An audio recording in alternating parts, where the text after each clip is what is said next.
Biblia en 2 Corintios, capítulo 4.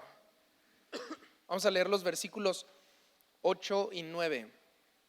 Está Pablo hablando y dice: por todos lados nos presionan las dificultades, pero no nos aplastan. Estamos perplejos, pero no caemos en la desesperación. Seguimos siendo perseguidos, pero nunca abandonados por Dios.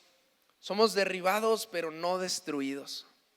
Ese es el título de la predicación de hoy para todos los que están tomando apuntes. Derribados, pero no destruidos. El pastor bromea porque no le salen los títulos relevantes, a mí poquito menos, ¿verdad? Yo los agarro literalmente el versículo, lo copio y lo pego, entonces se me hace más fácil. Derribados, pero no destruidos.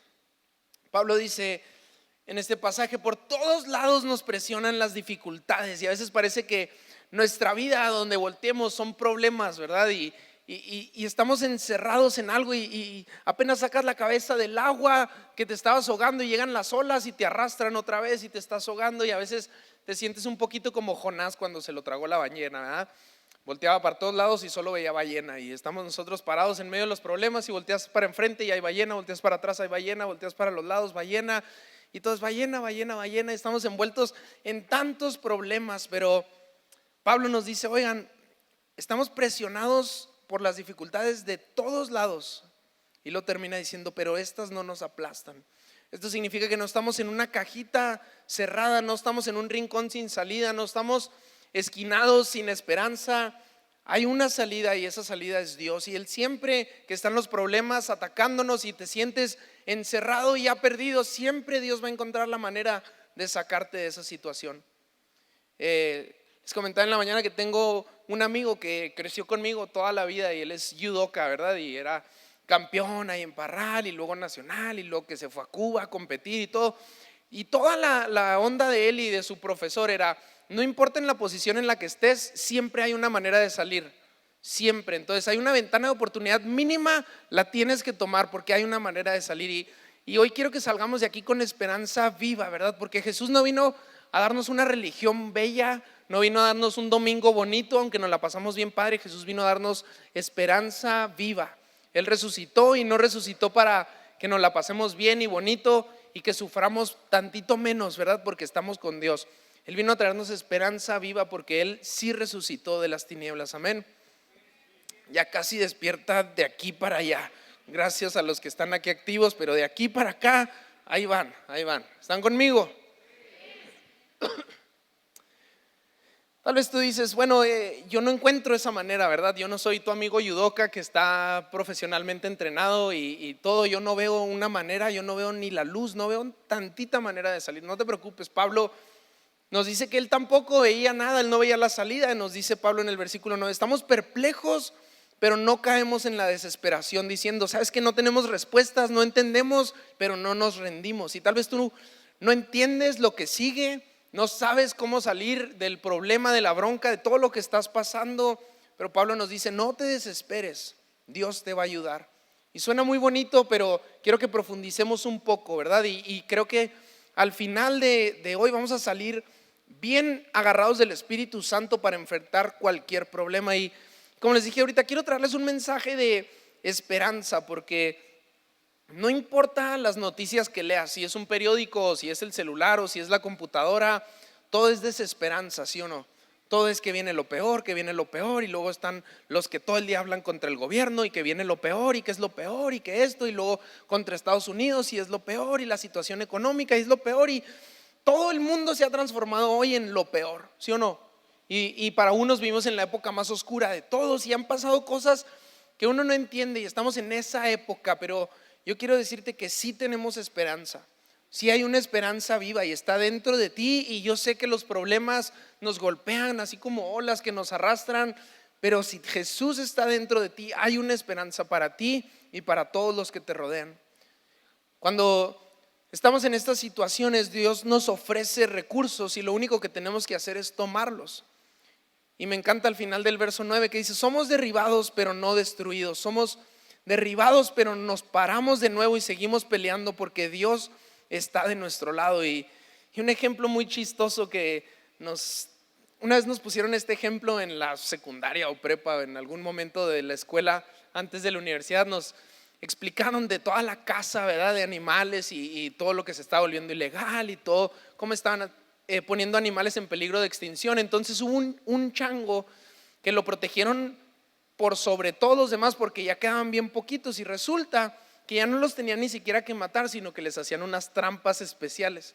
Entonces a un coco le hacían un hoyito donde cabía exactamente así la mano del changuito. Entonces adentro ponían un maní y metía el changuito la mano en el coco y agarraba el maní. Entonces al momento de cerrar y agarrar el maní no podía sacar la mano del coco, pero como estaba tan aferrado a eso no podía soltarse, entonces se mataba solo. Esto es real, lo pueden buscar en Google. Se daba unos coconazos el changuito y terminaba muerto, y así se lo llevaban. Entonces yo quiero que hoy podamos soltar cosas para que podamos salir de nuestra situación y podamos abrazar estos recursos que les digo que Dios nos está ofreciendo. Amén. Las peleas no se acaban cuando te tumban, las peleas se acaban cuando te rindes, y no te tienes que rendir. Y el diablo sí nos da golpes fuertes, ¿sí o no? ¿Sí o no? Sí, alguien que me diga así con su mano. La verdad es que sí da golpes que tú dices, de esta no me levanto. ¿Alguien ha pasado por una situación que dices, tú, de esta no me voy a levantar nunca? Y son golpes feos y son situaciones horribles, y estamos básicamente en la lona tirados, ¿verdad? Y el diablo está ahí riéndose y todo, y no viste venir un golpe en tu familia, en tu matrimonio, no viste venir el golpe en tus finanzas, no viste el golpe venir por ningún lado, pero te cayó, ¿verdad? Y estás sofocado, tirado en el piso, agonizando un poco. Y Pablo dice, ¿sabes qué? Yo enfrenté las dificultades en todo tiempo. No dice que poquito, no dice que mucho, no dice que bueno, pues había lapsos buenos y malos. Dice, yo enfrenté dificultades en todo tiempo, y por mucho tiempo nunca supe qué hacer. Por mucho tiempo los trancazos me llevaron al suelo, y cuando estaba en el suelo dice, pero no hemos sido destruidos. Y yo creo que muchos de nosotros estamos en esa situación, pero hoy te quiero decir, Dios no ha acabado contigo, y aunque suene muy romántico, no es tu último round. El simple hecho de que tú estés aquí el día de hoy, que tú estés con una pantalla viendo esta predicación, es una prueba contundente de Dios de que el diablo no te ha destruido. Y a veces vemos todo lo malo y no queremos ver lo bueno, ¿verdad? Pero yo creo que esta es una ventana pequeña. ¿Sabes qué? Decir, yo estoy aquí porque Dios tiene cuidado de mí, porque el diablo no me ha podido destruir. Yo estoy en un lugar donde está Dios, porque donde están dos o más reunidos en su nombre, ahí está Él. Y yo estoy en este momento, todos ustedes, yo, los que están en su computadora, estamos enseguidita de Dios. Amén. Y ya ahí van despertando, ya casi. Yo creo que hoy el Espíritu Santo nos va a hablar a todos, y nos va a dar la capacidad y la gracia de levantarnos en Dios, y la capacidad de soltar cosas, como les decía ahorita, y de abrazar la vida en Cristo, y de soltar muchas cosas que nos han empujado un poquito al suelo y nos tienen con ganas de rendirnos. Pero hoy es un día donde vamos a vencer muchas cosas, no por nosotros ni por lo bueno que podamos ser, sino porque estamos con Dios a nuestro lado. Y quiero hablarte de dos cosas que somos buenos para agarrar, así como los changuitos esos, y no las soltamos, y hacen que nos rindamos ante cualquier situación. Y la primera, para todos los que están tomando apuntes y se van a ir al cielo antes que todos los demás, la primera que no soltamos es el pecado. Y el pecado es un estado muy fuerte que nos metemos y no queremos salir, porque viene la tentación, caes en pecado y luego ahí empiezan los pensamientos, ¿verdad? Se los digo porque yo he pasado por ahí. Otra vez lo mismo, otra vez la misma tontería. Ya le prometí 300 veces a Dios que no voy a hacer esto y ya lo hice otra vez. Entonces, ¿para qué sigo viniendo a la iglesia? ¿Para qué voy a un grupo en casa si termino haciendo lo mismo el martes, verdad? ¿Para qué estoy sirviendo aquí los domingos si voy a hacer exactamente lo mismo una y otra vez? Y ya hasta le quitamos su trabajo al diablo de condenarnos, porque nos estamos condenando a nosotros mismos, ¿verdad? Y somos más buenos ya que el diablo para condenarnos, y estamos nosotros, ¿para qué? ¿Para qué? Y pensamientos uno y otro y otro y otro y otro. Y me atrevo a decir esto, que es un poco más fuerte, pero muchos de los que están aquí en la iglesia, la condenación es más real y más presente que el perdón de Dios en tu vida. Y te lo quiero repetir porque es algo muy real dentro de cualquier iglesia, pero la condenación es más real y más presente que el perdón de Dios en tu vida. Y esto no puede seguir así, porque mira, no quiero darte un evangelio light, iluso, en donde yo te diga aquí, no hay condenación para los que estamos en Cristo, y que lo tomes de una manera de, ok, voy a hacer lo que yo quiera, al cabo no hay condenación. No se trata de eso, se trata de decir, ¿sabes qué? Voy a soltar la condenación para abrazar a Dios. No para hacer lo que yo quiera y abrazar mi propia vida, sino para abrazar a Dios y la vida en Cristo y todos los planes que Él tiene para mí y la libertad que Él tiene para nosotros. Pero tenemos que soltar la condenación. Y te quiero hablar de dos personas que el pecado los golpeó y los tumbó hasta lo más bajo, y hay dos salidas totalmente distintas. Y en Mateo 26, Pedro está hablando de una manera muy fuerte con Jesús, ¿verdad? Jesús les dice a sus discípulos, ahorita más tarde todos ustedes me van a dar la espalda, me van a olvidar, me van a negar y yo voy a morir, y no se preocupen, todo va a estar bien. Y Pedro se enoja, como era Pedro, ¿verdad? Mi papá dice que Pedro era mexicano, entonces sale Pedro y le dice, si todos ellos te abandonan, si todos estos otros cobardes te abandonan, yo nunca te voy a abandonar. Y luego se va más allá y le dice, ¿sabes qué? Yo estoy dispuesto a morir por ti. Y luego Jesús lo interrumpe y sin pelos en la lengua le dice, no, Pedro, antes de que cante el gallo me vas a negar 3 veces. Y pasa, adelantamos poquito la historia, toman a Jesús, se cumple la profecía, se lo están llevando y Pedro lo acompaña de lejitos, lo suficiente para alcanzar a ver dónde llevan a Jesús, ¿verdad? Y ahí va caminando, y en el versículo 69 dice, mientras tanto Pedro estaba sentado afuera en el patio. Una sirvienta se acercó y le dijo, tú eras uno de los que estaban con Jesús el Galileo. Pero Pedro lo negó frente a todos. No sé de qué hablas, le dijo. Más tarde, cerca de la puerta, lo vio otra sirvienta, quien les dijo a los que estaban por ahí, este hombre estaba con Jesús de Nazaret. Nuevamente Pedro lo negó, esta vez con juramento. Ni siquiera conozco al hombre, dijo. Un poco más tarde, algunos de los otros que estaban ahí se acercaron a Pedro y le dijeron, seguro tú eres uno de ellos, nos damos cuenta por tu acento galileo que tienes. Ahora, paréntesis, a mí de repente me dicen, no, es que hablas igualito al pastor, ¿verdad? Y luego también a Francisco, no, es que esas frases siempre las dice el pastor, ¿verdad? Algo similar pasó aquí con Pedro, más o menos hablaba como Jesús. Entonces le dicen, estás hablando como habla él, entonces seguro estabas con él. Y luego aquí Pedro se enfurece y luego grita y tiene los signos de admiración en el versículo y dice, que me caiga una maldición si les miento, no conozco a este hombre. Inmediatamente el gallo cantó. De repente las palabras de Jesús pasaron rápidamente por la mente de Pedro. Antes de que cante el gallo, negarás 3 veces que me conoces. Y Pedro salió corriendo llorando amargamente. Yo quiero que te pongas tantito en los zapatos de Pedro, ¿verdad? Estuvo 3 años con Jesús, todos los días veía milagros, veía cosas y lo niega 3 veces. Justo unas horitas después de haberle dicho, no, yo voy a morir por ti, ¿verdad? Y si todos te niegan, yo voy a seguir a tu lado.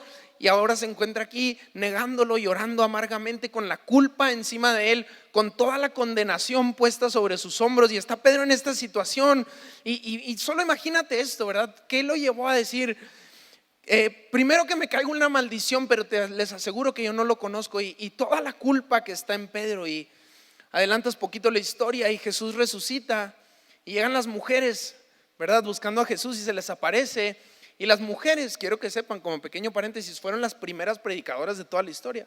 Porque a fin de cuentas, ¿qué es predicar? Es hablar de que Jesús resucitó, ¿cierto? Porque si predicamos que Jesús hasta el punto de la muerte, pues no me sirve de nada, ¿verdad? Pero Jesús sí resucitó. Entonces Jesús manda a las primeras predicadoras de toda la historia, a las mujeres. ¿Se puede? Ay, por fin, gracias. Las manda y les dice, quiero que le cuenten a todos los discípulos que resucité. Y luego les dice a todos los discípulos y a Pedro, dice en la Biblia. Y me encanta porque Jesús tiene un amor tan grande y tan personal que al que lo acaba de negar 3 veces de la manera más horrible, a él es al primero que se le quiere presentar como una persona resucitada. Y así es el amor de Jesús con nosotros. Y cuando adelantas poquito más el tiempo, y es el día de Pentecostés, ¿verdad? Y cae el Espíritu Santo y están todos juntos. ¿Quién es el primero que se levanta como el predicador audaz a hablar de Jesús y que resucitó? Es Pedro. ¿Y quién es el pilar que toma ahí todas las riendas y el nuevo pilar de la iglesia y quien hizo tantas obras por la iglesia? Es Pedro. El que acaba de negar de la peor manera a Jesús es Pedro. ¿Por qué? Porque la sangre de Cristo lo limpió y terminó haciendo cosas tan grandes por la iglesia que hasta el día de hoy lo recordamos. Ahora, justo después de la historia de Pedro, en el capítulo 27, vamos a leer los primeros 5 versículos. Dice: venida la mañana, todos los principales sacerdotes y los ancianos del pueblo entraron en consejo contra Jesús para entregarle a muerte. Le llevaron atado y le entregaron a Poncio Pilato, el gobernador. Entonces Judas, ¿verdad? Y todos rápido nos ponemos en plan defensivo contra Judas, ¿verdad? Entonces Judas, el que le había entregado, viendo que Jesús era condenado, devolvió arrepentido las 30 piezas de plata a los principales sacerdotes y los ancianos, diciendo: yo he pecado entregando sangre inocente. Pero ellos le dijeron: a nosotros qué nos importa, allá tú si no quieres el dinero. Y Judas arroja las piezas de plata en el templo, sale corriendo y va y se ahorca. Dos personas que las golpea el pecado, que terminan totalmente distintas. Y Judas, en lugar de correr a Dios, en lugar de pedir perdón, se envuelve en tantos pensamientos y condenación, y uno tras otro, y esto es mi culpa y todo lo que yo hice, en lugar de pedirle perdón a Dios, y empieza a echarse tanta culpa que su mente se quiebra y termina suicidándose. Y él nunca entendió que el perdón viene a través de la gracia, y él pensó: no puedo hacer lo suficiente el resto de mi vida como para ganarme el perdón de Jesús. No puedo hacerlo, así que se quita la vida. Y nunca entendió que todo es por gracia, y él pudo haber sido limpiado con la sangre de Jesús, con el simple hecho de pedirle perdón a Dios. Ambos, Pedro y Judas, fueron golpeados por el pecado, como les digo, y Pedro niega a Jesús en público, y Judas en secreto, ¿verdad? Y todos, les digo rápido, mencionamos a Judas y nos prendemos, pero son situaciones muy similares. Uno lo negó en público, el otro en privado, pero Pedro se levantó a través de la gracia y Judas se quedó tirado a través de la condenación. Y la condenación son piedras que pesan mucho.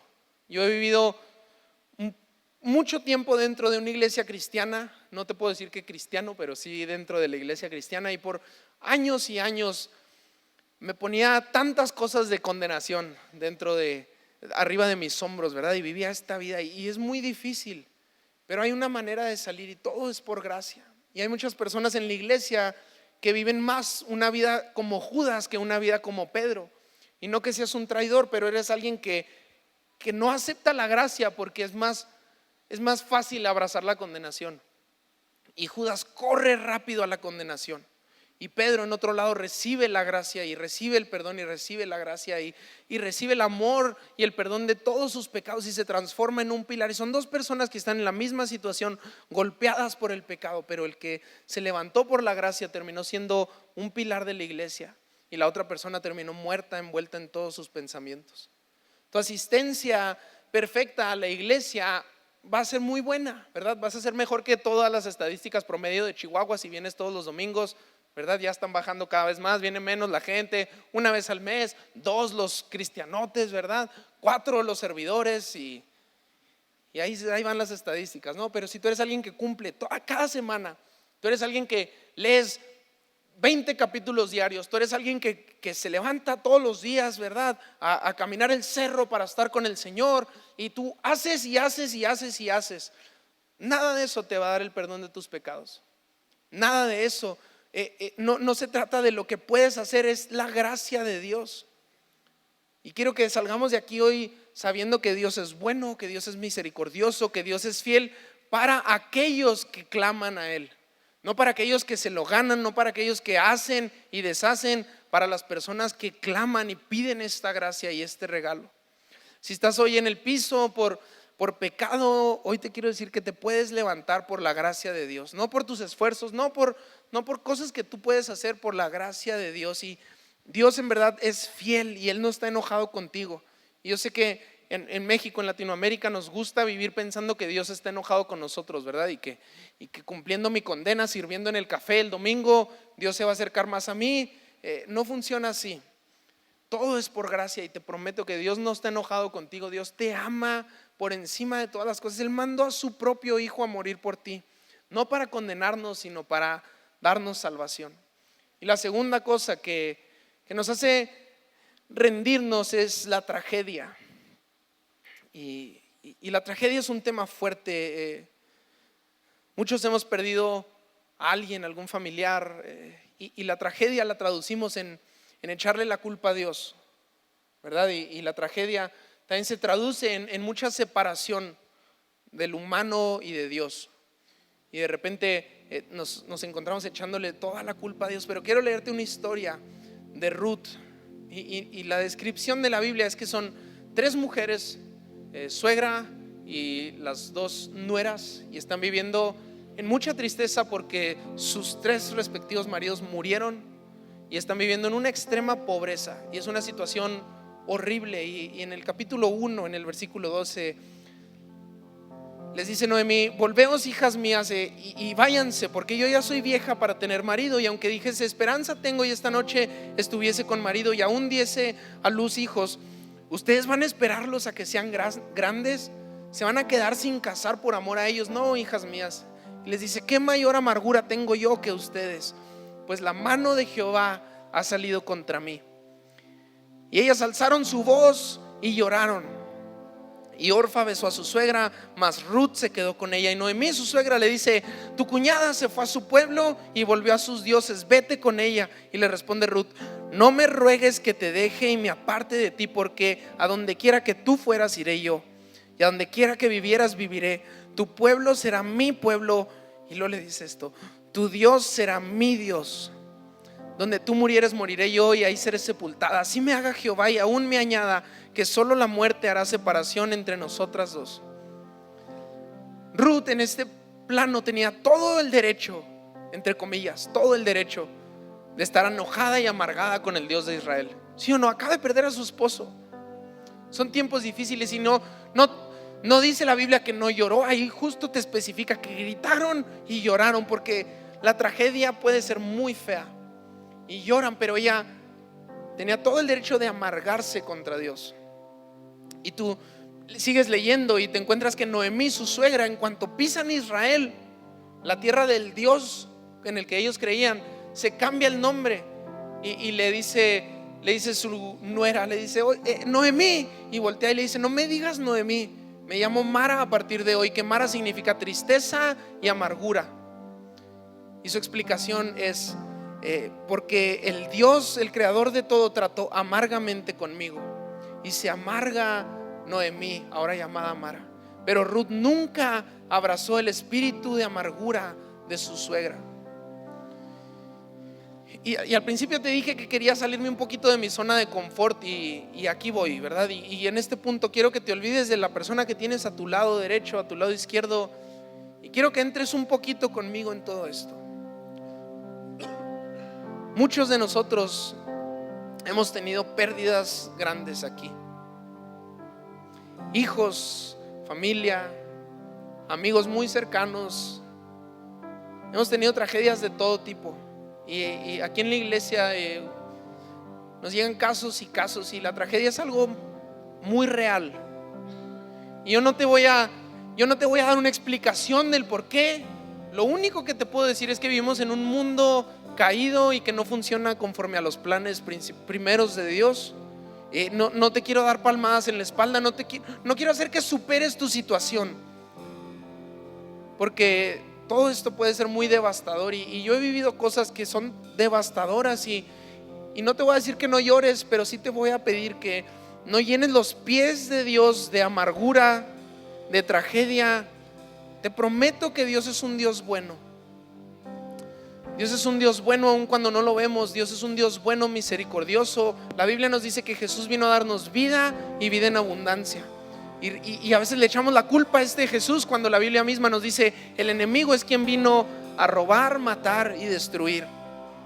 Es el enemigo. Y sabes, tenemos que saber que Dios es bueno aun cuando la vida nos avienta razones y razones para creer lo contrario, ¿verdad? Y cuando vienen los problemas, y cuando vienen las cosas, y cuando viene la tragedia, en ese momento es cuando tenemos que decir: ¿sabes qué? La amargura no me va a llenar el corazón. Yo voy a ver esta ventana pequeña, pero yo sé que Dios es bueno. Yo me voy a aferrar a lo que dice la Biblia porque Dios es bueno. Y pudiera contarte historias una tras otra de personas que fueron tumbadas y estaban en la lona por el pecado, por el enemigo, y luego se levantaron a través de la gracia. Pero como te dije ahorita, quiero que ahora lo transformemos en algo muy personal. Y que te pares tú y digas, ok, esto se trata de Dios y de mí. Tal vez tú estás aquí arrastrándote en el piso, queriéndote rendir como si la pelea estuviera terminada. Y si somos sinceros, yo creo que todos nos hemos encontrado en ese punto, sea por tragedia, sea por pecado, pero que ya estás a punto de tirar la toalla, a punto de rendirte. Pero si tomas la decisión una vez más de levantarte a través de la gracia de Dios, te aseguro que vas a vencer todo lo que estés pasando. Y quiero cerrar con esto. Cuando Jesús muere en la cruz, todo parecía perdido. La raza humana perdió su esperanza, todo cayó. Y el diablo estaba gozoso porque ganó la pelea, ¿verdad? El Salvador de todo, la promesa, el Mesías, está en el fondo del abismo, está muerto de una vez y para siempre. Y de pronto el tercer día llega y empieza a temblar un poquito la tierra, ¿verdad? Y empieza a temblar un poquito el infierno y se oyen los barrotes del infierno y se oye, y de repente se oye en medio de todo, ¡ding, ding, ding, ding, ding, ding, ding, ding! Último round, ¿verdad? Se oye al fondo. Y sale Jesús y se empieza a llenar del Espíritu Santo. Y el diablo dice, oye, no, ¿de dónde? Pues si yo te gané. Y se levanta Jesús y sale corriendo y le arranca las llaves al diablo y le pone un golpe tan fuerte que han pasado más de 2000 años y él no se ha levantado. Y tal vez para ti hoy es un viernes. Porque el viernes, déjame te explico, el viernes era un día horrible. Todos podían ver a Jesús. Era cuando la tragedia estaba aquí viva. Jesús crucificado, desnudo. Todos lo veían, se acabó. El sábado, desesperanza y silencio. Pero llegó el domingo y Jesús se levantó. Yo no sé tú, pero yo he tenido viernes, yo he tenido sábado, pero siempre va a llegar el domingo. Siempre, y vamos a resucitar juntamente con Él, porque el poder que levantó a Jesús de los muertos hoy habita en nosotros. Amén.